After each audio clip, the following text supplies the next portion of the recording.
So Regan, I don't know if I mentioned this or not to you guys, but Regan is my childhood friend.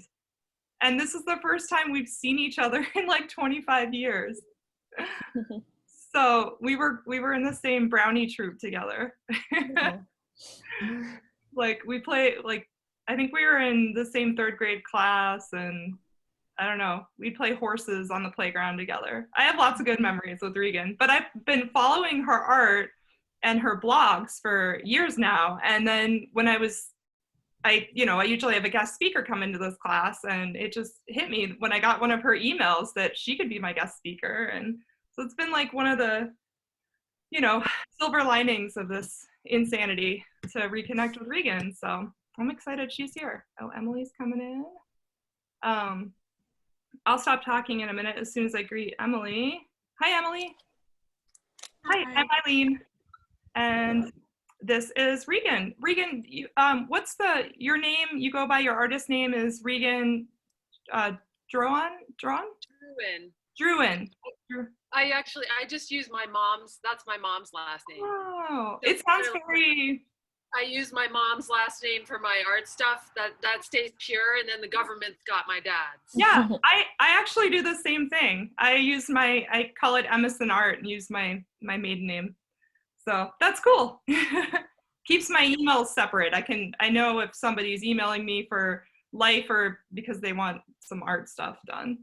Well, I'll keep letting people in, but I'll stop talking, and I'll help talk whatever you need. But if you wanna start and introduce yourself, or like, I wonder if there's a way to get my face off of this screen. I'm distracting myself. Oh, I know. I feel the same way. I'm like, oh my gosh, my nose is big and my face is shiny. It's so stupid. I think if you go to the upper right corner, and my choices I know are like gallery view, speaker view. You could do gallery view, and then your face is. I just found it. Oh, good. Okay. I just hide self view. Now I don't have to look at myself like. I know. I feel the same way. So, all right. Well, hi guys. Hi everybody. Hello. Hi. So nice to be in an all women's group. I just want to say that. That's exciting to me. Be patient with me, because this is definitely a new thing for me to have like a Brady lineup of all the squares of all your little faces. So I think the way that I wanted to start, and I do want to open up the forum for conversation at any time, for discussion. If I say anything that doesn't make sense to you, or if you're like, well, what do you mean by that? I really would like it to be open. I think that there's a way to raise hands in here. Is that? But I mean, I could see you, so you could just just raise your hand. Yeah, I'd really like to make it a discussion. But to start off with, and I don't know if anyone, is there still somebody driving the car? Is that Lovey driving a car? Maybe I'd like to start with a little bit of a let's land kind of contemplative exercise, meditation. No, I'm not driving. Okay. Good. So, if you are driving, if you're doing something that needs your hands, just be intelligent about that. Just to have us arrive. So, I don't know, can you all stand up easily? You can see me okay? Maybe I do. Yeah, I can. Let's see. I'm wearing pajama pants though, so. You don't have to. You can actually do this sitting down too, and I'm actually, this is funny. All right, well, let me know if I'm cut off, because I can't see myself now. Can you see my whole self? Yes. Yes? Okay. Your head's a little cut off, but I can see you. Well, you don't need my head actually at all. Who cares about my head? I don't need my head. My head is very distracting actually. So this is just called drawing down the heavens. It's a Tai Chi movement, and it's very simple. And it's just to kind of like get yourself landing in this room. We're in this room with all these other people that are interested in art for whatever reason. And we want to be able to leave behind whatever anxiety, distractive things, can be a little vacation. This class can be a little vacation. So the movement is just like this. I'm gonna hit the wall with my hands, but you just bring your arms out to the side with your palms down. And then when they come about shoulder width, you turn your palms up and you bring them over your head, and it's like you're pouring water down with your palms flat like this. And you just, almost like you are pouring water or silk over your head. And just do that a few times. You just bring your arms up and just notice your breath. And then pour it down over your head. This actually, it loosens up your diaphragm, which is how your breathing mechanism. So you don't have to control your breath. Just notice it. And notice how that feels. We'll do it one more time.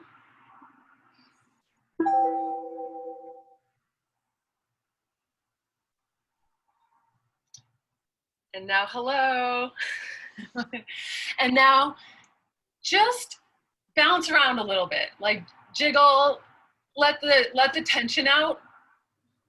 Just like, I like to think about my organs just kind of jiggling around a little bit. You can even take your fists and kind of do little soft taps on your body. Whatever feels good.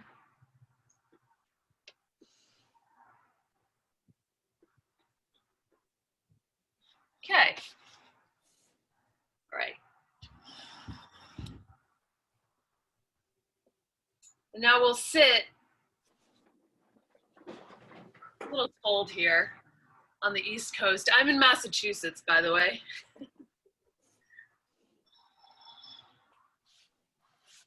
It's a little cold here too, Regan. I got my door open. My heat doesn't work yet, so. Okay, so I'm going to continue for just another short while, and I'll just lead you through something.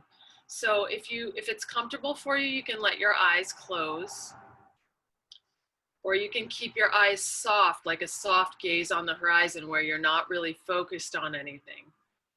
And just feel the weight of your body. You can kind of move around, kind of rotate around on your sits bones. Your sits bones are those two bones that you actually sit on. That's what they're called. And you just want to find a place where it feels like the weight of your head and the weight of your shoulders and are stacked above your hips. So you can really kind of almost like let your head float, and the rest of your body just kind of drops down through your joints and drops down into the earth. Notice what your breath is doing. Again, you don't have to change it. Just let it be, and it changes itself. Notice your thoughts. Distracted, maybe just thinking about other things, thinking about art, wondering what the hell we're doing right now.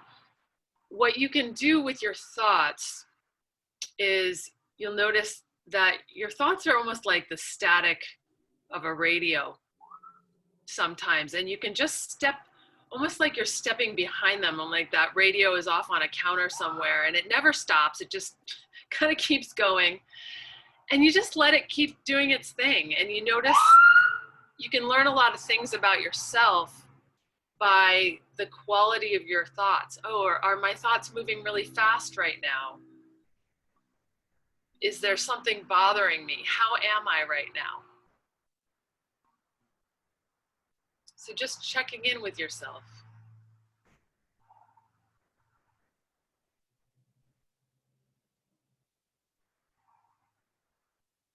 Take a couple good deep breaths. And you can let them out your mouth or your nose, whatever feels good.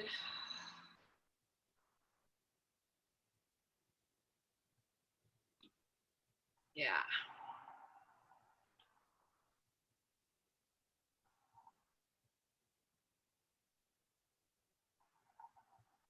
So where I'd like to start from this place that you're in right now, actually, is that we are our own source of creativity and we're our own source of art.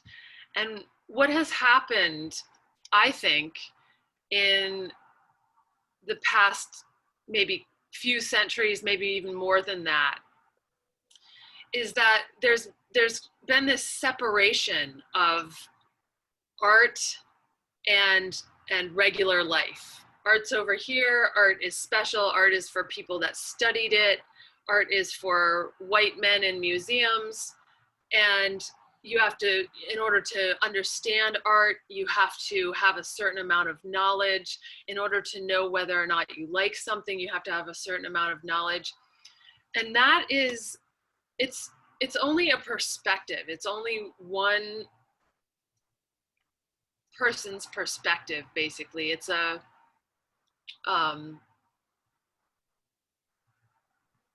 I want to say the words I'm thinking of are capitalist and materialist. I don't know if that makes sense to you. It's this idea of what makes art valuable in a society, and what's happened, I think, is that it's been institutionalized. You have to go through all kinds of training in order to be a legitimate artist. And then only these people, and it only looks like this, and that's the only kind of valuable art. Mm-hmm. So what we're doing when we're returning to our own bodies is that we're returning to the source of creativity in ourselves. And where that begins is in the acknowledgement of how you feel, what your experience is. So I like to think about, I learned art in a Buddhist school. It was a school founded by a Buddhist man. And the perspective of art in the East is very different from that in the West. And I'm talking in a kind of a general sense. I mean, you know, I think a good story to illustrate is that in the East, a story that was told to me, for example, a Chinese painting master of the past, what that would have meant was that he went out into nature, perhaps she went out into nature, it was often men, to be honest, and sat in an environment and experienced that environment and meditated in that environment. And then after they had absorbed the experience, they would go into their studio and create a painting or a poem, often very quickly, often, you know, just a spontaneous expression of the essence of that experience that they had had. Whereas a painting master in the West would perhaps go out into a landscape with an easel and be, you know, drawing from the forms that they saw in front of them in nature. So again, I'm only giving you my perspective that's born of my exploration of art right now. So anything I say, you can disagree with it, you can look it up and kind of be like, well, she said that, but I think there's definitely more to it than my opinion, obviously. But I think what happened with the West being a more materialist society, meaning that for us, the solid world is traditionally more real than the spiritual world, the world of the imagination. So the art in the West evolved in this way where there was a focus on form and the way that shape looks realistically, realism. Whereas in the East, there was much more of an influence of the imagination, the spirit, the soul. So again, it's a simplification, but I think just to have an understanding that there's a lot of different ways that you can approach art. And the way that I was taught was with an emphasis on this Eastern perspective of watch your mind. Your mind is your entire body. Your whole body gives you information. You get information through your senses, through your intuition, through what you're feeling in any moment. And that's very empowering because it puts you in touch with what I would call the sacred world. When you respect what you see, and when you respect what you feel, and when you respect what you experience, when you respect what you love, and you notice and you pay attention to what you love, that enriches your soul, and it also allows you to begin to feel out what your own expression is. So that doesn't mean that there's no place for technique. It's kind of like learning scales if you're a musician. I have never taken a traditional painting class, and I'm doing mixed media painting a lot right now. I've done installation art. I've done a whole range of things. I'll tell you my website if you're curious and you can look later on. But I've explored very, very widely just because I wanted to understand, and I still want to understand where my voice comes through, what medium really resonates with me. So I'm just going to shift. Give me 1 minute here. I'm going to shift something so I can focus a little better.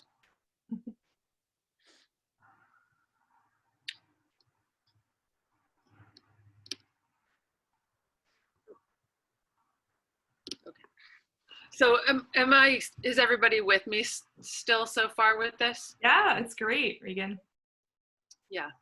So that's where I'm coming from. And the same, okay, so what I wanted to say in the beginning is my latest favorite analogy, which is that to me, this is the jazz of painting. This is the jazz of art. This is the ability, the edge that is most alive to me in the art process is the ability to improvise, which again, it does not negate the importance of learning a vocabulary, but you first have to find out what vocabulary is interesting to you. Is it interesting to you to mush around oil paint and mix colors? Maybe you can't afford oil paint. I couldn't afford oil paint. I basically stole a bunch of oil paint when I was really young in order to, it's like if you work with what you have. What do you like the feel of the way a pencil makes a sharp edge in a piece of paper? Do you like the vibration of sound coming through your body? There's an infinite number of mediums that you can tune into, and you really, exploring is the way that you start to understand where your language comes from. And you explore, you try a medium, and you see if you like it. And that's the part where you're tuning into your body comes in. If you, let me think for a minute here. So one thing I wanted to suggest, and Eileen, this might be something that could continue onward, because for me, it's an ongoing thing that I do, but I keep, some people call it a sketchbook, a journal, whatever. But what it is I actually use photographs because I don't sketch. I'm not a sketcher with a pencil, but whatever works for you. Mm-hmm. The idea is that you start to notice what really makes you say, oh yeah, yum, that's delicious right there. Well, that caught my attention. You're walking down the street and something's like, oh, what was that? Oh, it was a splash of red on a billboard, or it was the caulk in between bricks. I saw a building the other day, and it was like this crumbling brick building with all the caulk dripping down the side. And I was like, oh, I want to go to Home Depot and like, smush things together and create this wall that has moss coming down it and caulk, and I want to get my fingers. Texture is very alive for me. So I take pictures of those things. The interesting thing that was recently suggested to me is that you also can take pictures of things you don't like. Like, I don't know, you know, and I actually, maybe we can pause right now for just spend a brief second. I don't know if you guys have paper with you or whatever else, but just, I'll give you just a few minutes to jot down really quick, like the things that we'll start with what you like. And if things come to mind that you really don't like, but you're thinking sensory, you know, things that you touch, you see, you feel, you hear, what are those qualities that you're like, oh yeah, what is that? You know, just write down what those are. And then just briefly after that, why? I like it because it feels good. I like it because it makes me feel light. Let me just give you a few minutes now to do that. You're not limited by medium, anything, sound, music, Performance. visual, performance, whatever hits you is valid.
So we don't have to do that. I'm feeling things out because this is a new forum, but do you guys want to share a little bit of what you put out there? You just whatever you want, as little or as much as you want to share, or not so much? Yeah? No? Yeah, I got one. Yeah. Sure. Yeah. You don't all have to share. It's how about if you got something to share, just go for it. And there's not that many of us here, so let's just try speak out if you got something to say, and then if we need to do it more orderly, we will. Yeah. Who wants to go first? I guess I will. I wrote some words down. We were supposed to write like what we like and dislike, and it didn't really like matter what it was, correct? Mm-hmm. Absolutely. Yeah. I guess so for my like section, I had some words like colorful, shiny, progressive, soft, diversity, large. I like things that are big. And then for dislike, I had like scratchy, sloppy, unfinished, exclusion, too small. Uh-huh. Nice. Nice.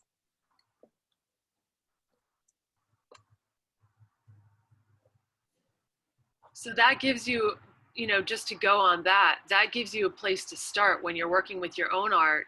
What what you can do, what I do periodically is you step back and you've got this list now, and every time you work with it, you refine it, and you get more detailed, but you can look at your work and be like, okay, what do I see here that is in kin with what I like?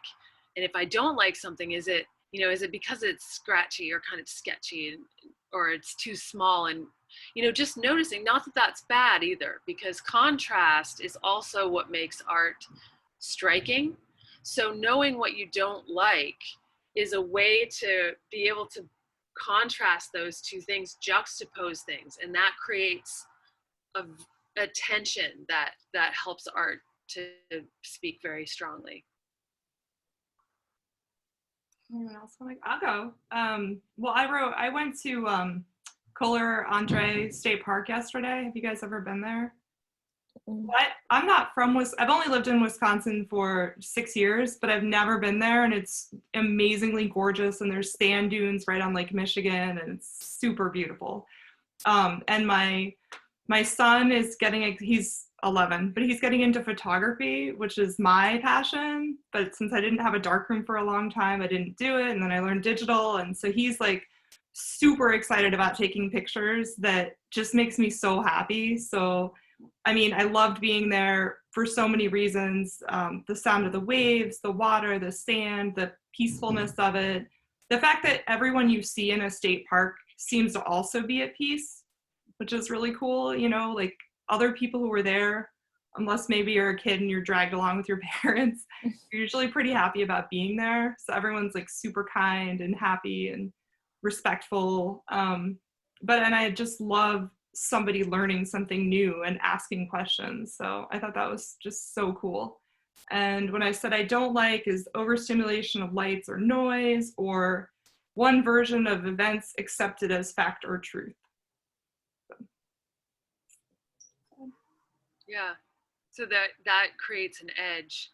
That last one in particular makes me think that creates an edge for you to push your own art up against. Mm-hmm. If you're not satisfied with what you're making, maybe your perspective is, you haven't exercised that the different perspectives, the possibility of different perspectives. Yeah, I like that. That's something I don't really do in my work. So I think that's really good. Thank you. Anyone else? No pressure, but if anybody else wants to. I can share. For I wrote like soft, like nature movement, like trees or like willow trees especially. Like I just like that they seem, I mean, obviously they're alive because they're a plant, but I like that they seem almost like a person, like they're alive. I also like really early morning light. Again, not a morning person, but I just like when you're in a city or somewhere at like 3 a.m. and it's just barely sunrise, like the way that casts a different mood on a place. And then I really like writing on old paper. I think just like texturally, that's very satisfying. For dislike, I have aggression, like fur that's not on animals, like fur coats, for things like that freaks me out. And like soggy textures, like wet food in a sink or things like that, I really don't enjoy. But So you see how you can begin to make a connection with the medium there. That detail that you noticed, we can connect that to the online workshop that you guys are gonna take. I know Eileen put some pages into the bag. She gave you some materials to work with. That's just a starting place for you guys to start with. But what I notice, I mean, that workshop came out of the work that I do, obviously. I work with collage a lot. I've found over the years that I like really old, brittle paper. I don't, I like very thin paper. Also is practical. It works better with collage. The actual font that's been used to write whatever book is important. So it's when you start to dive into the details, the little minute details that can relate to your medium, that will hone you in even closer to what you actually want to use or not. Because I've found that I actually only use a couple. I go to used bookstores and find books, and I realized over time, I don't collect images. I collect text. I collect old paper and old typewriter text. I don't like new paper. I don't like, cursive writing that somebody else did, and so you see what I mean? You just get more and more honed in on what it is that you love. Yeah. Let's see. I've got many different directions that we can go. I did want to touch in maybe really quick. Eileen, you've been doing a little bit of a perspective of art history. Did you touch on the Dadaists and the Surrealists? I think that's their reading for next week. Am I right? Or did you do that reading last week? Well, it's in our book. So they may. Did anyone read that yet? It's okay. I It's check what we. Okay. It sounds familiar. It's in. Okay, it's in Somebody there. That's over there. I was just curious. Just to I didn't take any art history classes formally until quite recently. But art history, and again, you always have to be curious about who wrote the history that you're reading, because most of art history is white men, as you would expect. So you have to dig a little deeper to find other things. However, you still can learn from whatever it is that you find out there. And the Dadaists and the Surrealists, I will mention for many reasons. I was very inspired by those movements because during that time in history, the artists started in this country, in the US, became really disillusioned by the World War I, where I think it was one of the first wars where machine guns and things like that were used for the first time. So it was machines killing human beings on a mass scale. And throughout Europe and throughout the America also, but throughout Europe, and many, many young men in particular were just gunned down by these machines. And the artists in this movement were very, they became very critical of an institution that was just like, la, la, la, let's impressionism, let's paint pretty flowers. They were like, what the hell, that's not what's going on right now. Which you could obviously say that about what we're going through now. So when you're in touch with what you're feeling, you can see how this is connected. When you're in touch with what you're going through and you respect what you're going through as an organism, then that's when your authentic voice will naturally, just like when you're doing that meditation that we did in the beginning, you don't have to force your breath to do anything special. If you pay attention, your breath will shift and you can trust that natural rhythm. In the same way, if you start making art on a regular basis or creating on a regular basis, it starts to become natural for you. It starts to become less of your judgmental mind will be there less and less if you just kind of do it regularly and start practicing just to respect your experimentation, to respect your ability to play and not judge yourself, especially not judge yourself against the masters. Those are different people. They're often from a different time. They're not you. And that's often their best and edited, refined work. You want to just notice, because you will do it. We're all humans. We compare ourselves to each other. But you just want to notice that judgmental voice and kind of put it off to the side. So the Surrealists and the Dadaists came first. And in a nutshell, this is going to be like just a really quick touch on their influence.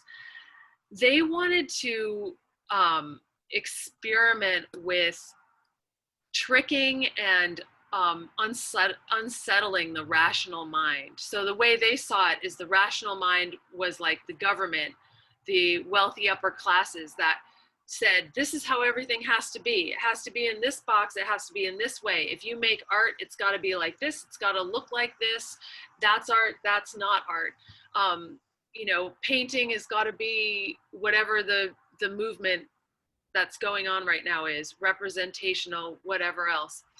Instead, they started to explore the way that the mind works and the way that you can surprise yourself. So what they started to do was a lot of experiments with chance and experimentation. So one example that I've kept thinking of, there's actually two things. Hold on, I need to grab something. Okay. Hi, welcome, Donna. Thanks for coming. Hi, thanks for letting me in. I had an appointment and had to. Oh, no problem. It's no problem. I was just messaging you, but thanks. Oh, that's okay. Welcome. Hi, Donna.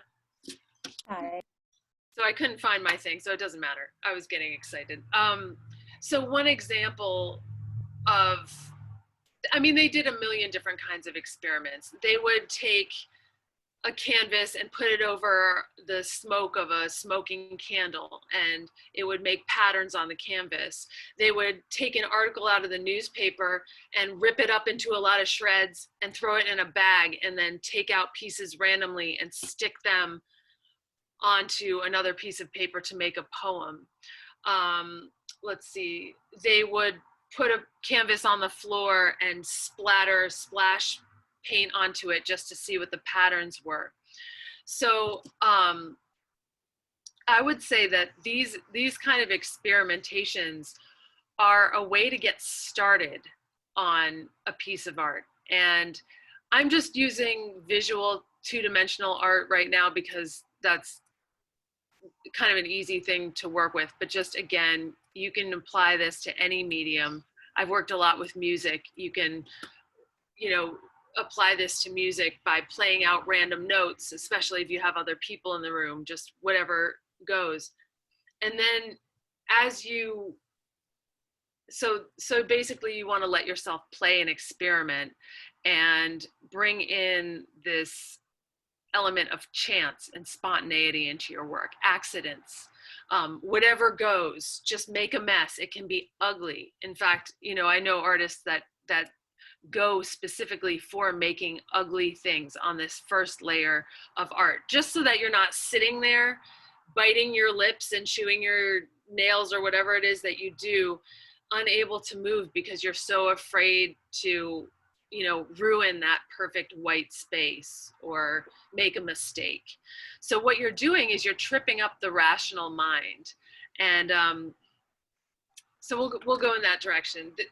You guys have heard of that there's two hemispheres to the brain, right? Mm.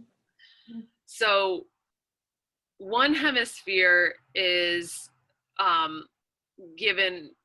attributed to putting things in order, naming things, categorizing things. It's like the scientific language side of your brain.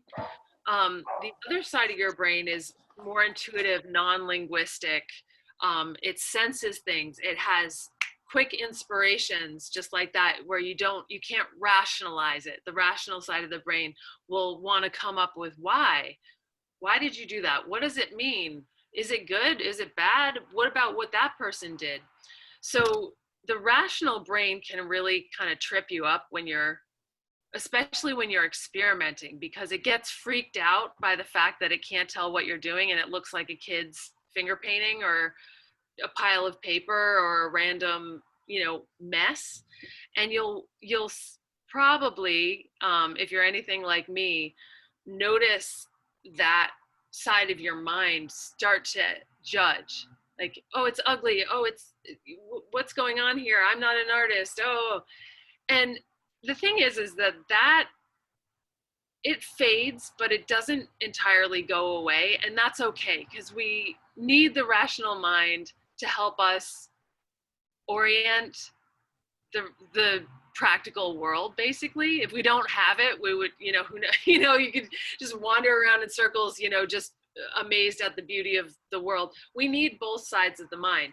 But particularly when you're just beginning to explore a piece, whether you're an advanced artist or a beginning artist, when you're just beginning to explore, you want to be able to just say to that mind, okay, I hear you, and this is not time for you right now. I hear you telling me this is ugly. I hear you telling me this is bad. I hear you telling me, why doesn't it look like her art? I'm never going to be an artist, and I don't believe you. You're just doing your job. You shouldn't be in this room to begin with, but you're just doing I'm going to put you over here. So the more you exercise this, basically what you're doing is you're giving your right brain a chance to build some muscle by playing, by experimenting, by just taking a risk, which this is what makes art exciting, really, is that it's very, it's amazing to me how scared I will get in the studio, just using myself as an example, with a blank canvas, and I'll start making marks on it, and then say I make a mark that I like, and then I want to keep that, and I want to protect it. So then the piece looks weird because I've tried to carefully protect this precious thing that I've done. So what we're trying to do with this, and you'll get into this in the workshop, but what you're trying to do in this first stage is just let yourself play and make things ugly and make things beautiful, but just let things keep moving and don't judge it. And then we later get into stages where you can start to bring in an editor. But do you see what I'm saying in terms of, the editor you call the editor in at a particular time. You don't want the editor to come in when you're just starting to write the first drafts of your novel or your story or your song. The editor, it's not their time yet. So, so that's a practice I would put to you. Let's see. So when I made some notes about process-based art. So that's what we're talking about here, is art where you value the intensity of the creative process, where you value you're exploring the territory of your own being, what you like, how your mind works. When you start judging, you're exploring yourself and you're getting to know what your language is. So process-based art focuses on the validity of that, and that you're not worried about if you're going to hang this in a gallery. You're not worried about if it's good, if you're going to show somebody or not. That comes later, and it comes in its own time. So you want to be able to be flexible. You want to be able to adjust. It's not that you can't sit down and say, I would like to make a picture of a tree, I like the movement of nature and I would like to do something like that. It's okay to begin with a vision. The essential thing is that then you have to adjust. It's like having a conversation with another human being. You have to be willing to, they went down. I didn't expect them to start talking about that other subject, but that's where the conversation went. So we're changing the conversation a little bit now. It's unexpected, but you go with it, because if you sit there and you're like, no, that's not what I had planned, you know, what kind of a conversation, you know, it dies. That's what I think, that's what people mean when they say the art is dead. It means there's no conversation. The conversation stopped because perhaps the artist had an agenda. This is what I wanted to do, and I want to do that no matter what, you know, rather than listening to what your body is telling you right now. Maybe you're just, you need to go outside and take a walk or take a nap. That's totally fine. I think the most important thing with art is showing up and committing to listening to your muse and committing to being there for a small amount of time. For me, it's 20 minutes. Just show up for 20 minutes. If you're still fighting a battle with yourself in 20 minutes, maybe you need to take a walk. Maybe you need to lay down. But get to know yourself. You know, if every time you just do 20 minutes and then you're immediately on the internet, you know, surfing the internet, you might get a little suspicious if you're avoiding something or not, you know, not showing up to do your work properly. So this is a way to really get to know yourself, get to know how you're lazy, get to know where you're inspired, get to know where your edge is. So the willingness to learn and be creative, being curious about yourself, and again, not being focused on the rigid expectation of outcome. So I was gonna say, you know, you can tell me if this makes sense or not, but I was gonna say to do another one of these little writing exercises, just to explore the places in your life that you notice that you're in that rational mind, where you're ordering things, where you're being practical, and what kind of things are you doing when you're in a more dreaming state of mind, or you're in a more exploratory, intuitive state of mind. Does that make sense to you guys, to explore that a little bit? So just write a little bit on that, those two, like, when am I in what do I notice about myself when I'm in this rational state of mind where I'm making lists and deciding what to do? It's sequential. The rational mind is sequential. This, then this, then this. It's like art technique. The intuitive mind pulls things out of the air, gets impressions, and acts on inspiration. So yeah, write on that for a little bit.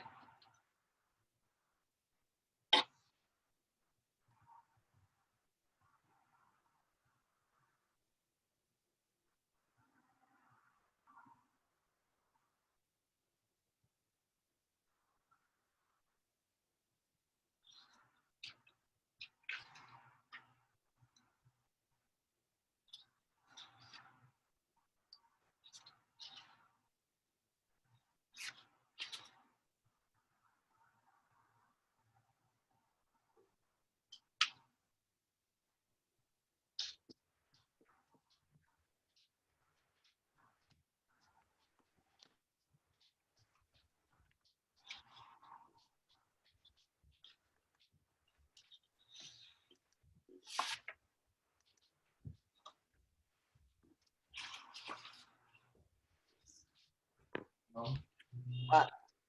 When is this class? What? 2:30.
Eileen, how do you feel about taking a break, giving people a chance to?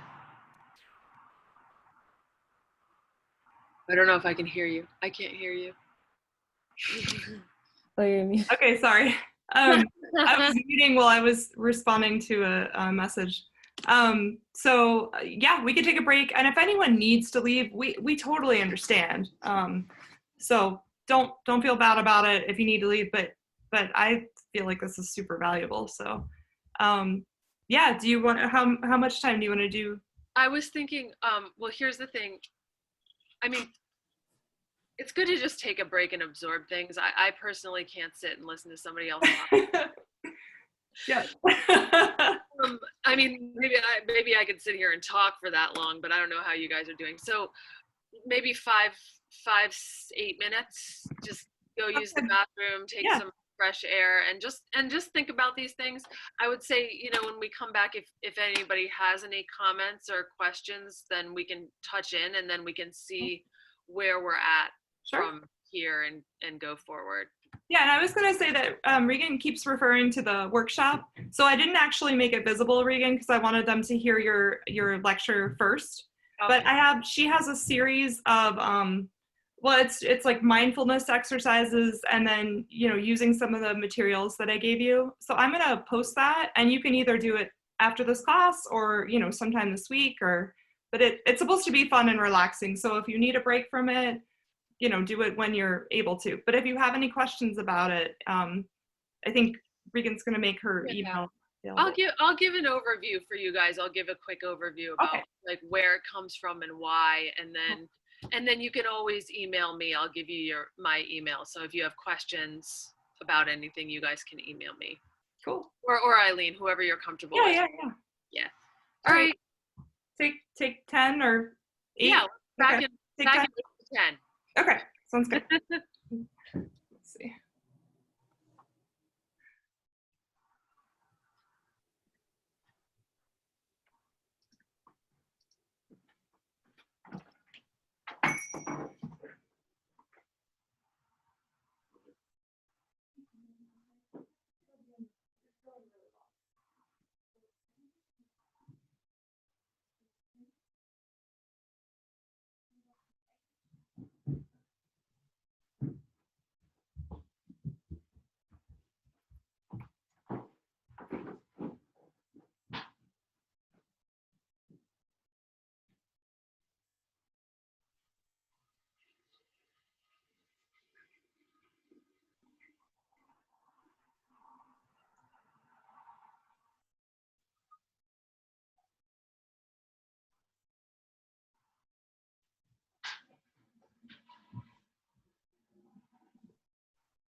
Hey, Regan, you're doing great.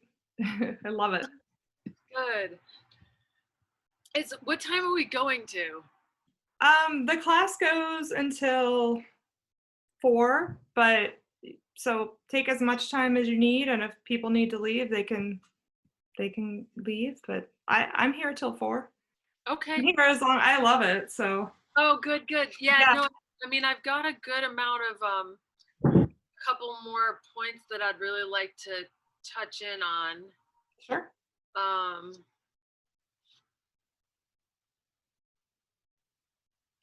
Yeah, and then depending on what people want or need, or if we finish early. Sure. Yeah. But we may not. Okay. Yeah. No, it's really good. Oh, I'm glad. Yeah. I love It's it. fun. It takes a little getting used to. Seriously, looking at a screen with all these little faces. I know. I've done it because I did it during grad school, but I still haven't gotten used to it.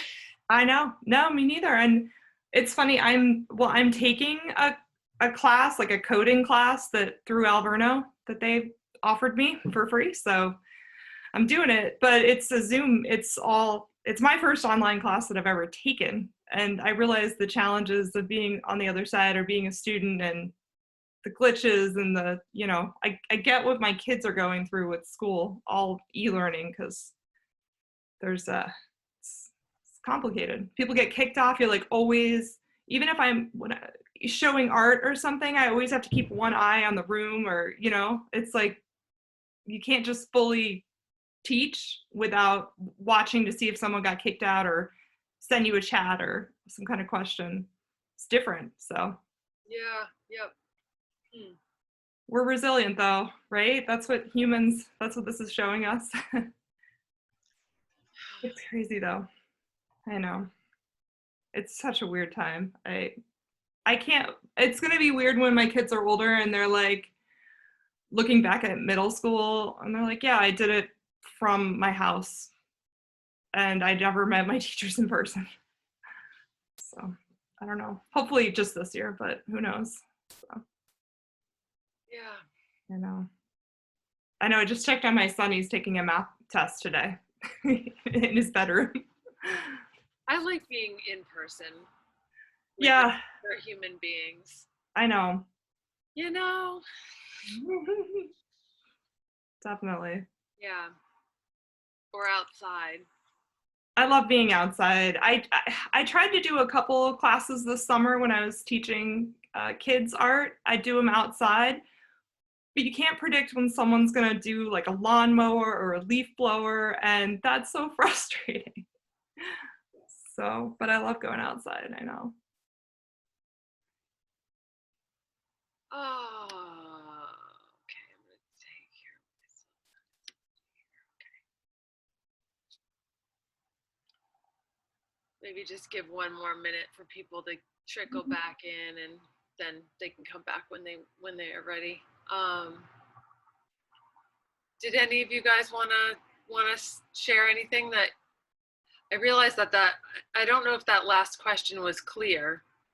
I guess I wasn't sure how I would have responded to it. Did anybody have any hits on that? Like the rational versus the intuitive experience? Yeah. Anyone? I find it, I mean, for myself, I feel like a very divided human being personally. I have a very strong control freak, perfectionistic, orderly one in my head who just wants to know everything in advance and wants to have everything very orderly and doesn't want any surprises.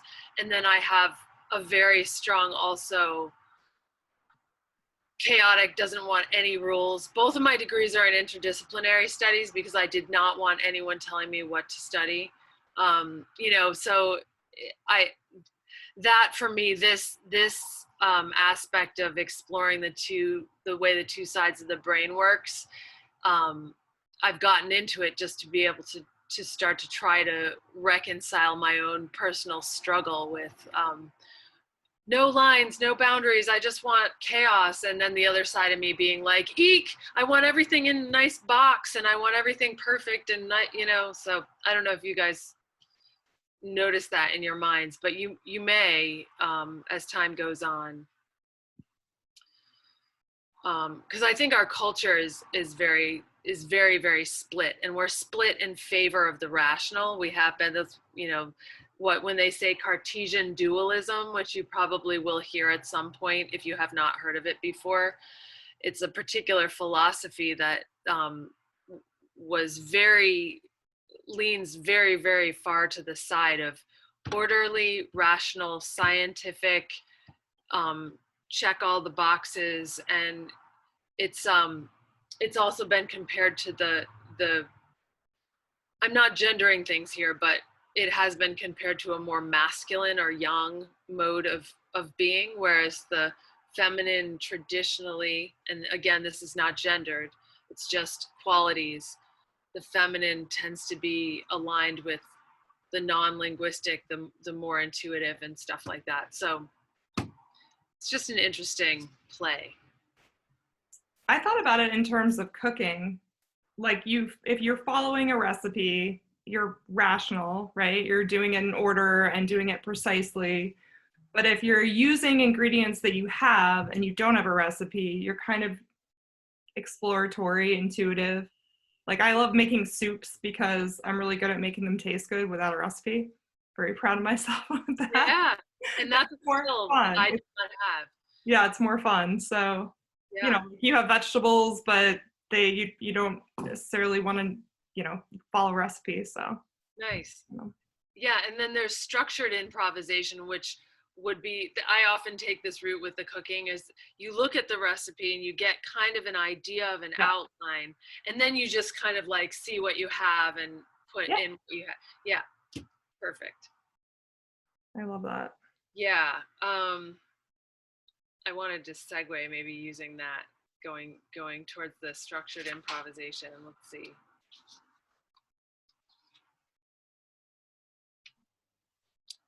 Okay, all right. So I'll just start there. So what Eileen was referring to, I made an online class, and I'm not sure, I guess they're just gonna go on my website and access it that way, right?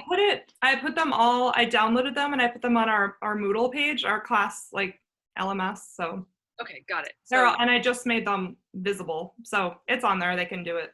you're all set. Yeah. So basically what that is, and I'm not sure again how much time it will take you to go through the entire thing.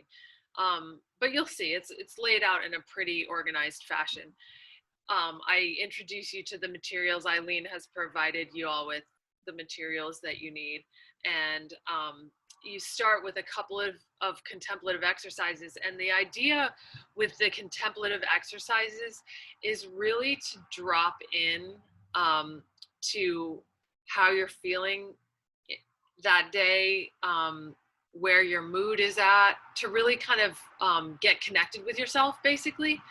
And it's interesting, if you do that on a regular basis, over time you start to really get clues about yourself, especially, I think, especially as a woman. As I have gone through life, I've really noticed with my cycle, with my menstrual cycle, you'll notice sometimes your attention span is longer. Sometimes you're really irritable and you just don't want to.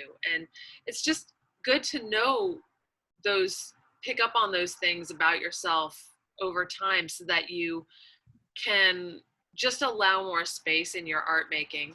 But the two contemplative exercises will kind of warm you up. And then I've called the class Divinatory Poetics, coming from the word divination, which means, in my translation, it means to talk to God. And what I mean by that is not the Christian God. This is not religious. It's looking at God as the larger ebb and flow of nature and life. So to me, that it's touchy, because we have to reclaim some of these words. If I say the word sacred, it's kind of like, well, is that like New Age, or is that religious? Or what I mean by sacred is that there's a movement and an order that's really incredible to, first off, the fact that this planet is inhabitable, and that we all somehow live here thus far together in sort of harmony. You know, I mean, we do exist, and you all are a product of successful evolution, a huge, long lineage of human bloodline that's been successful.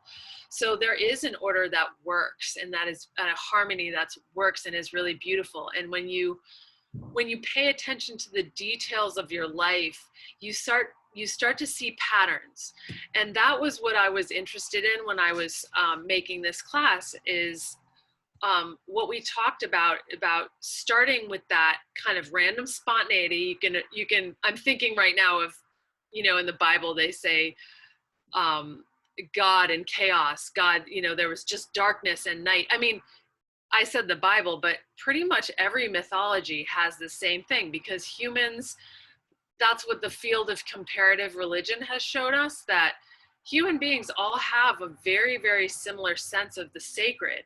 It's just that we have different languages for it, because we all live in different landscapes and we all have different cultures. So you have different language around it, but there's very similar patterns. So the idea with divination, including, I've studied things like tarot and the I Ching and whatnot, because I'm interested in that play of random chance, like you're going through a deck of cards, or you're throwing coins, and what messages that come through that you're kind of like, well, that's exactly what I needed to hear right now. And I think that really comes from just simply paying attention. And if you're paying attention, you start to find meaning in what comes through. And so you can do that with your artwork when it's improvisationally based like this in particular. So this is it's a small arc of a project where you're going to make a collage based painting. And I would encourage you to follow the steps to begin with the first time through. And then if you're interested enough in it and you want to try it more on your own, try using the ingredients like we were just talking about. Try using the ingredients in your own way. See what works for you and what doesn't. But it basically starts out with kind of throwing together a collage and then bringing in these more defined instructions of making lines and using color. So you can try it out, see how it is for you. I'm very open to feedback. I've just made the course recently, so really any of your feedback is welcome. Your criticism, your questions, places where you didn't get it, places where you loved it. I'm very open to that, and I am available if you have questions and you get confused.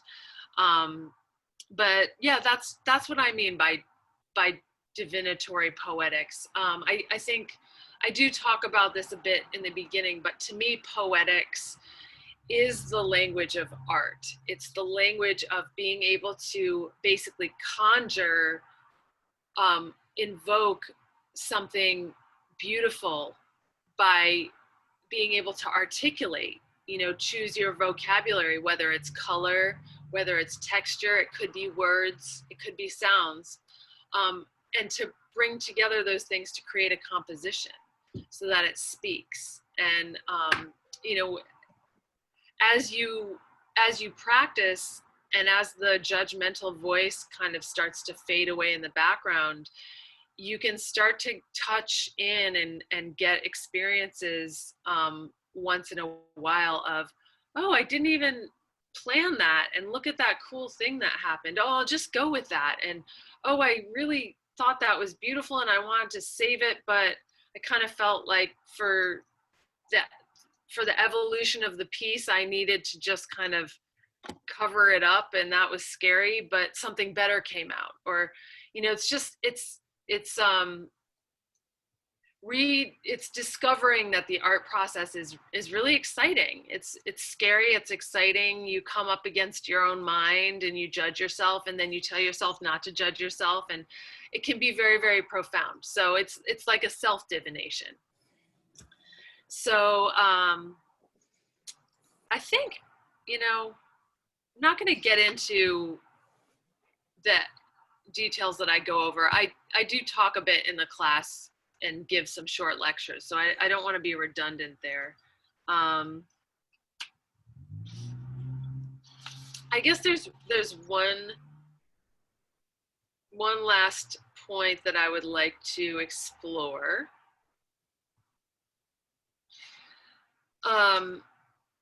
Maybe I could just put it out as a question, and that is, what is your sense, all of you as a group, individually? I'd be curious to hear what your sense is of non-representational or abstract art versus representational art. Like, does anybody have a kind of a hit on, oh, I really enjoy that, or I don't get it, or this is what I think? I don't really have a strong opinion either way, I guess. Fair enough. I'm like trying to find who's talking. I know. Hi, that was me, sorry. Yeah, good, I see you now. It's funny you said, I just had this conversation with my son yesterday, and when he's doing his photographs, because he was saying that abstract art is his favorite. And I said, when I think of the word, when I think of the label abstract art, I think of like just shapes that, I don't know, just a bunch of shapes and different colors, and the fact that when people talk about not understanding art, it's usually because it's abstract. And I like the term non-representational more, because then I don't know, it kind of opens it up to a broader, then people can say, oh, well, what's that mean? And then you're like, well, it's not really a tree, but it's representative of a tree. And it just seems less biased. I don't know, I just feel like in the world, when I'm talking to people who haven't studied art and I say something about abstract art, they're like, oh, I hate that. Just like they think of something and go, nope, that sucks. I can't even think about that category of art because it doesn't make any sense, because why would you do it? But if you say non-representational, there's less of that stigma attached to it. So I just like that terminology better for that reason. Yeah. But it can be so much more than just some, like a triangle and a circle. So, yeah.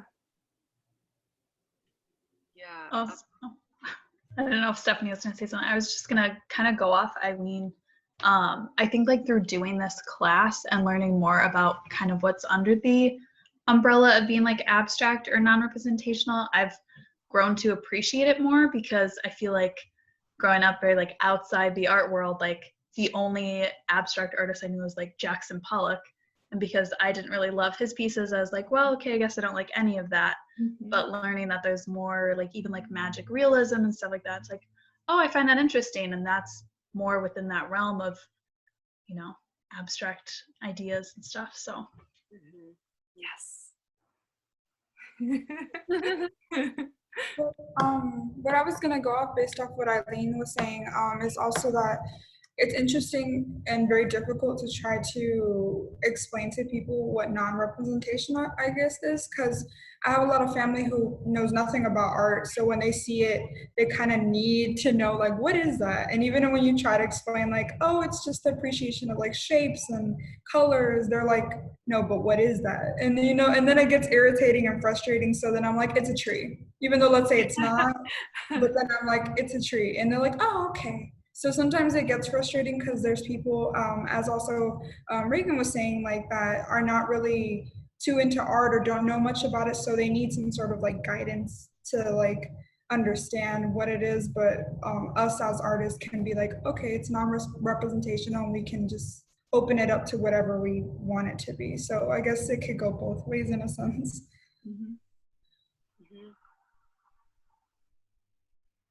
It's deep water. I think it's deep water.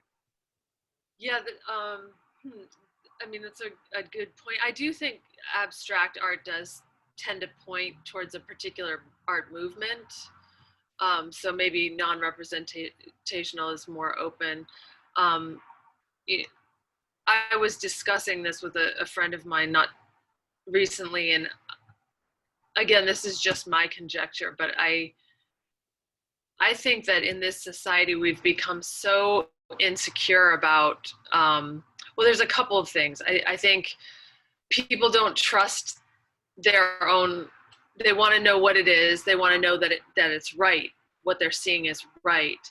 So there's not a lot of room in I'm talking specifically the United States, the culture, there's not a lot of room for just letting the imagination or letting your feelings, because I would bet that most human beings, if you put them in front of a large, I'm thinking of that artist in LA right now who does those huge collages. I might have to find a link on him. His Okay, work is, I'm looking it up. you know, he's like 7 feet tall, a black gay man. Oh. And Are they made out of is it metal? Are they like metal? It's strips of, he was doing hair and basically had no money for art supplies, and was kind of, he had gone to art school and was kind of really exhausted one night and had the hair foils, and that kind of catalyzed and started rolling down a hill, and now he does these huge, and that there are a lot of different layers. It's like a map of LA, and I think there was one where there had been crimes, like racially based crimes, and he marked those out on the map, and then it was part of this collage that he made with all these different materials. But it does look very abstract. You don't look at his art and, you know, if you didn't know what it was, you wouldn't necessarily look at it and be like, oh, this is a landscape with blah, blah, blah. But the direction I was going in was that people do feel things and they just don't realize that it's valid. Mm-hmm. You know, that you might have a reaction to something that's like, ugh, and that's a reaction. That's information right there. And it's interesting to explore. So that's one part of it, is that people, I think in this culture, people are not educated about how to enjoy art. It's difficult. One of my favorite writers points out that in order to read literature, she's a writer, in order to read literature, read a novel, you have to be willing to spend time with a book and actually start to fall into the writer's rhythm. And if you're just kind of like, well, what, you know, why am I doing this? What am I getting to?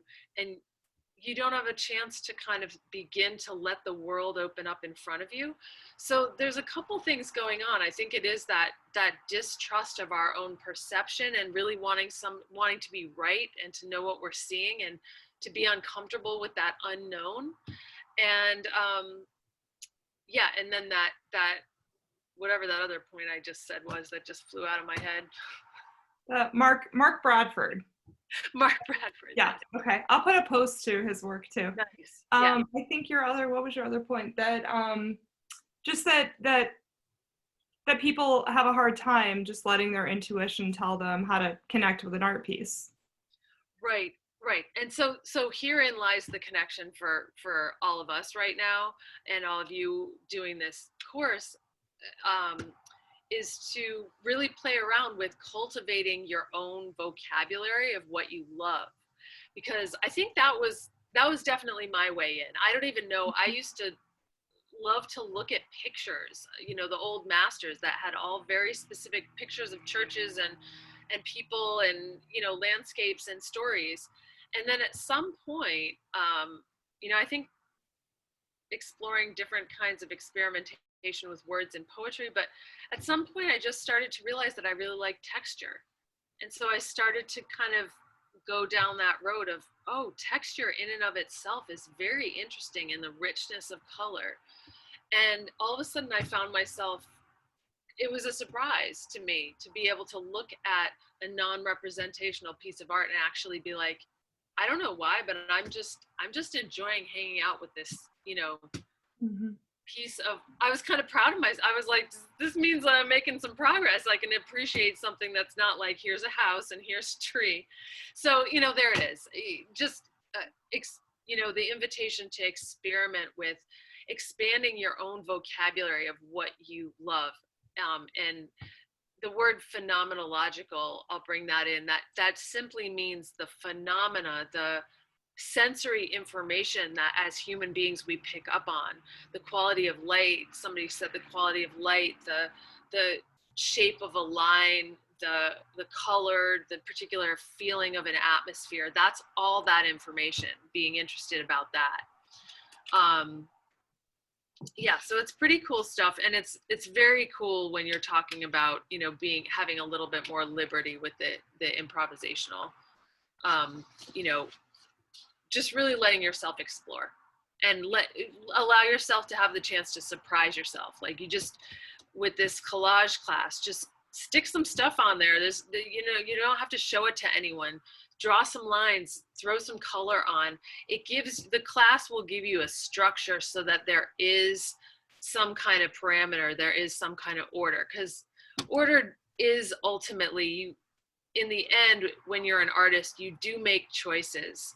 And that choice of order, that choice of preference, that conscious choice is what allows other people to really receive the work. So it's by no means, I think any accomplished artist, even if it might look on a first impression like they just threw a whole bunch of paint. I remember I heard a story about Jackson Pollock. Somebody came into his studio, and he's just the biggest example, so I'm just using him. But somebody came into his studio and was kind of like, you're just, a 2-year-old could do this. You're just spattering paint on the wall. And he was standing, Jackson Pollock was standing like all the way across this huge studio on the other side of, he used to put his paintings on the floor. And he went like that with his paintbrush. And the interviewer who had come to interview, he had indicated the door, and when he went, he was like, all right, I guess I have to leave this. I pissed this guy off. He went to the door, and there was a little speck of paint that Jackson Pollock had just like onto the doorknob. And so basically what, it was just that statement of, oh no, there's a rhyme and a reason here. Just because you haven't spent enough time to pick up on it doesn't mean that there's no rhyme and reason. So I like that. Mm-hmm. That story. Yeah. So, we could go on forever and ever, but I want to check in. What do you think, Eileen, about, heading forward from here? Because I don't want to over talk. Yeah, I mean, do you want to do questions? Does anyone have questions for Regan? You can even ask her about college or her experiences as a, I mean, you make your living as a full-time artist, right? I mean, you try to. It's hard. I am very I'm a very in my younger years I was a very very impractical person that wanted nothing to do with money or capitalism or making money. And I thought, you know, if I just follow my intuition, everything will work out fine. The thing is I needed a little more structure in my improvisation. So I am piecing things together right now. So I'm beginning to, what I've found for myself is that trying to sell my visual work was putting far too much anxiety and pressure on the work for me, and it wasn't working. Mm-hmm. I think I'm still quite young as a painter. I was doing performance in other forms for a very long time, and I feel like, you know, I was painting off and on during that time, but I only started to take myself seriously and have a painting practice about 5 years ago. And I have sold pieces, but what I've found is that I need more time to develop my voice, and having the pressure of making a living on top of it, for me, crushed it. Mm-hmm. So it's better for me to have a side job, and I do some things like reading audio. I have some side gigs that allow me to be creative. Teaching is very interesting to me. I like making up curriculum and sharing my methods and experimentation. So I think a lot of artists now actually do that. I notice particularly a lot of women will teach, and it's the university situation is becoming more and more difficult. So a lot of artists teach their own workshops and, you know, figure out ways to do their own thing outside of the institution. Mm-hmm. So it's an interesting time, but yeah. You know, I've had a little rough road of it, but I wouldn't say that to discourage anyone, because it's been a rough road, but I wouldn't trade it, because I'm impossible to employ. I'm a very, very bad employee. Well, you would really do well as an adjunct or a professor, though. I mean, thank you. The cool thing about being a instructor, I mean, I'm not a professor because I don't have my PhD, but I have my master's. I know what I'm doing. But I mean, the cool thing about it is it's kind of, I mean, they give you a class and you figure out how to teach it. So I look at this class the way I look at making a piece of art. Like, how do I make it interesting? How do I make it structured? How do I make it better? You know, how do I go back the next semester and make that painting or my class, you know, work even better, and listen to the feedback of the students and everything. So yeah, I mean, I think you're on the right track, and you should definitely teach. You've got so much to give. You should do it. No, I would love to. Yeah, but no, I think that's part of being creative in this world. You know, being an artist in this world does empower you to be able to follow the trail of breadcrumbs to your vocation. Vocation means calling, and your calling is you're not gonna. You might find people out there that are doing something similar, but you're not gonna find anyone that's doing you. Mm-hmm. So it can take a lot of work and a lot of soul searching and a lot of mistakes, and but I think that it's very, very, very worth it. It's not for everybody. Some people do better. I have met people that are just like, you know, I do good with having a day job and just doing my art when I get home from work.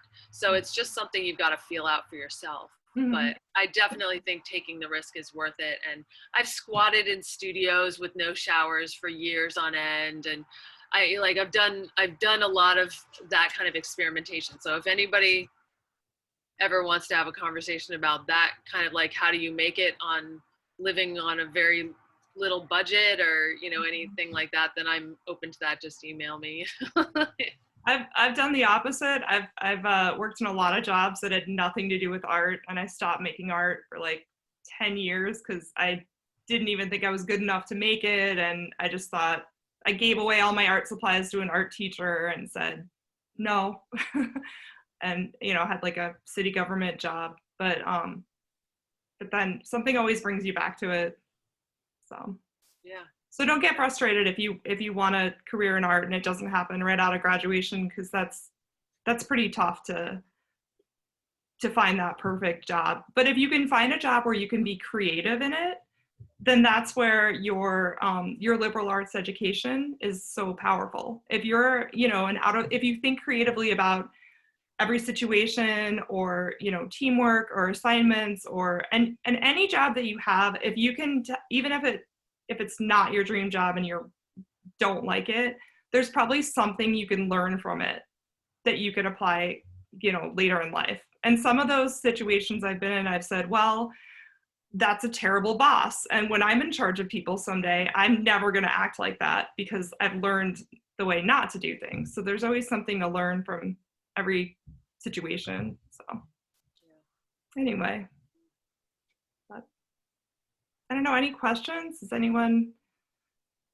do you want to, there's just a couple people here. Do you want to go around and talk about what you're studying and what you hope to do in life? Like Jesse, do you want to go?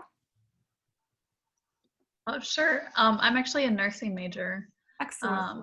So hopefully hope to be travel nurse in some kind of women's health, possibly OB, possibly women's public health. So we'll see where I end up, but hope to create more in my spare time and just as a kind of therapeutic exercise, I guess, for myself. So That's great. Kimberly? So I'm a business major. And before I actually decided to go into business, I was actually going to end up going to art school. I kind of wanted to pursue graphic design. Ever since I was little, like I've always been like into the arts, like into photography or painting and stuff. Mm-hmm. And like my mom pretty much like supported me on the whole decision of going to art school, but kind of got discouraged by everybody else. Like, oh, you're going to spend all this money to get an art degree. Let's go practical. But now that I'm in business, I noticed that I kind of want to, use my creativity in a different way. So like now with like marketing, or like now with social media and stuff, and with the whole business aspect. So I've been just trying to use my creativity as much as I can in business. That's great. You could always, do a support in studio too. Yeah, for sure. Or art history, but that's really cool. Good job. Yeah, and combine. I mean, you're in an art class, so you're getting it. You'll be more well-rounded in your field. Mm-hmm. So that's awesome.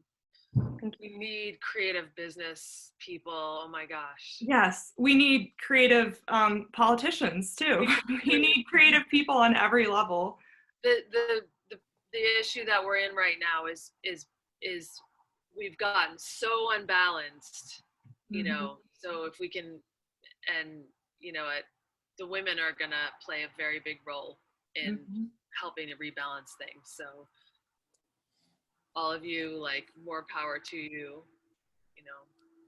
We've got to kind of help the situation get a little more balance in it. I agree. Stephanie, do you want to go? Sure. So I'm a studio art major, so kind of opposite of what Kimberly was saying. I did actually want to do something else, but something in my gut was like, I need to do art, and everyone was like, my parents didn't support me in it. And I was like, am I really gonna do this? But I just went for it, and I am happy I did. I'm still obviously on the fence of what exactly I want to do, but I work at the gallery here at Alverno. I've been working here for almost 3 years. So it made me really want to pursue opening a gallery myself back in where I'm from in Chicago, and kind of going off of there and trying to explore the world and bring that to my culture, because they don't have that. So so that's kind of where I'm at the moment. That's great. Well, don't forget, because I didn't actually realize this in my early college career, that you can get a master's, you can take classes, your major does not have to dictate what you do in life. I mean, you have so much time to figure it out. So don't let the world pressure you into figuring out your career right now. I mean, some of it is kind of like accepting opportunities as they come up, and like, even if you have to do a different job that's temporarily and you can volunteer at a gallery, or if you get to do an internship or something, just like impress the pants off them so they hire you, so you get like an insider's look into it. But you, I mean, graduate school or classes are definitely an option too. So you can tell your family that it's not dictating your whole life or career. So that's cool. Kendra, do you want to go? Sure. I'm a nursing major, and then am a creative writing minor. So hopefully one day I'll be working in pediatric oncology. That's the goal. But yeah. Oh, that's awesome. Well, we appreciate nurses and teachers definitely now more than ever. So you guys are going into a world that really, really values you. Megan, do you want to go? I'm a studio art major. Right now, I'm thinking about photography. Nice. I love it. I love photography. That's cool. Have you thought about, have you ever done side jobs or? I've actually taken photos for this dance company called Bound Dance. Cool. Yeah. That's great. That was like the only thing I did. I kind of figured that out when I took my photography class. I was kind of interested in it. That's awesome. That's a great, all it takes is like one client to be able to give examples and then, put on your resume and market yourself for your next job. That's great. Alexis. Hi, I'm a creative arts and practice major, so it's like half business, half arts. I have focuses personally mainly in photography and design. Before I was leaning more towards doing photography, but more and more I've been leaning towards design. I have an interest in UX UI design at the moment. Yeah, oh, and I have a minor in communications. What is UX? What is that? It's more like design for like websites and apps to make them more usable for people and make them more accessible. So like the goal is, if you've ever like used an app or a website and you're like, this is so like confusing, I don't understand how to use this. It's like the job to like try to eliminate that stress from people. So it kind of combines like the two things that my major has going on, where you look at data and analytics and stuff like that to understand what's blocking people from that issue. And then you use the creative and design aspects to be like, well, how are we going to solve this, and how can we make it like more appealing, or how can we make it more usable, I guess. Yeah. That's cool. Very interesting. That's what are you in your last couple of years of school now? Yes, right now I'm a senior. Okay. So, cool. Congrats. That's awesome. Samantha. My major is education, so right now I'm doing like elementary education, but my focus is more on like English language learners, so students that are new to the country or just mastering English. I'm kind of taking this class because I like art as a pastime, and I especially love history. I was gonna be a history teacher before, but I didn't really want to do high school anymore, so yeah. You could get certified in when you go to take your test, get certified in as many different subjects as you can, though, because you might find that because you might love fifth graders and realize that you could work in middle school. So I mean, if you can, you're smart, so you probably could pass more than one subject when you take your praxis. So I don't know, just keep it in mind, just because it's nice to have some versatility if you don't want to have to move for a job. But that's great. Are they addressing e-learning or any of that in your classes? Yeah, so right now I'm doing my placement virtually until, well, my placement is in West Dallas, so we're kind of phasing back in October, like the second week of October. But right now it's just like tentative, so I don't know. Yeah, Regan, our state's one of the ones where it's spreading. We're a risky state, right now. So I don't know, you might get to stay online for that. Hopefully I'm wrong, but well, cool. That's awesome. I'm glad they're addressing it too, because it looks like it's going to be the foreseeable future right now. Cool. Donna, hi. What are you studying? I'm studying actually accounting. Nice. So far from the arts, but I do a lot of art. Need you. Yeah, I do a lot of artsy stuff like outside of school. So I wanted to take an arts class. That's awesome. Um, Who's your favorite artist? I really like Jean-Michel Basquiat. Ooh, nice. Yes. And I like that the documentary talked about abstract expression, and that's mainly what he does. So it was nice. Oh, I recommend actually everybody check out Jean-Michel Basquiat. Maybe Eileen put that on the. Yeah, we made it. I'm kind of doing it in order, and actually, I did realize that we're. I think it's next week that we're talking about Dada and Surrealism. I have to put that together, but yes, we will. I definitely want to. Contemporary art is my favorite, so we'll definitely. Well, and I'm going to talk about pop art, so I can talk about his relationship with Warhol and stuff too. But he's awesome. It's really cool. My sister got me hooked on him. She lived in Brooklyn for a little while, so she will bring back a lot of souvenirs and stuff. That's awesome. Yeah. I wish he was still alive. I wish I could see what it evolved to today, you know? Yeah, he was so ahead of his time. I know.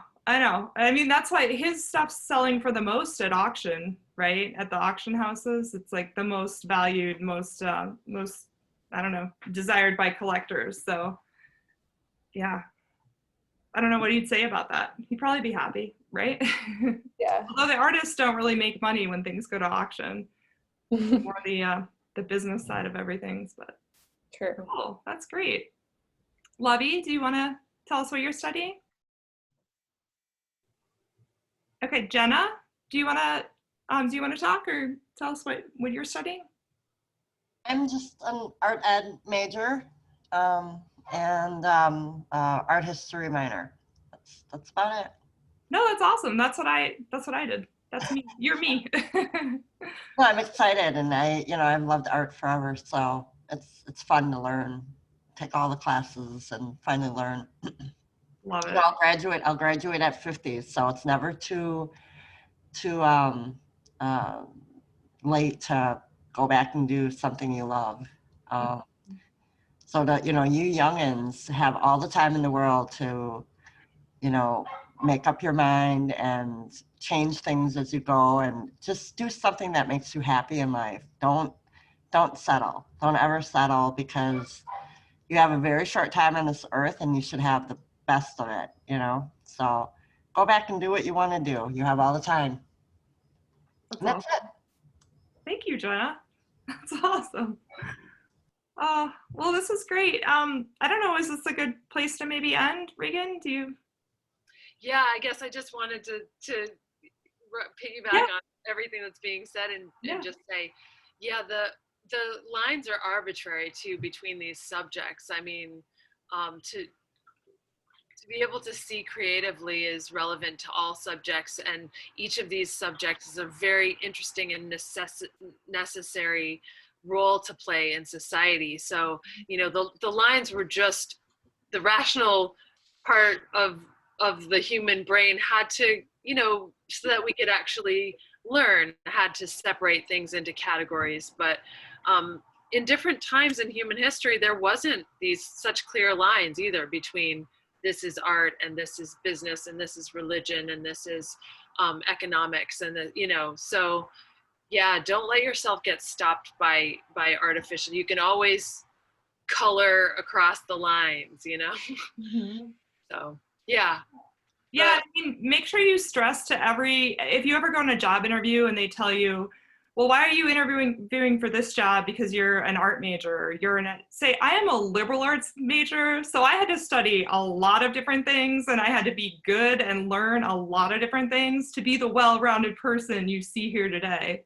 Because don't let people, I mean, that's the cool thing about that's why I didn't go to art school. I wanted to be forced to take things that I wouldn't have taken on my own. And I gained a lot of respect for people who majored in those other, majors, and you appreciate how hard everyone works and what everyone brings to the table. And again, like seeing different people's perspectives is so important, right? And that's what a liberal arts education at an excellent college like Alverno does for you, So good. Yeah, keep taking classes that, you think will make you a well-rounded person too, in addition to what you want, but yeah.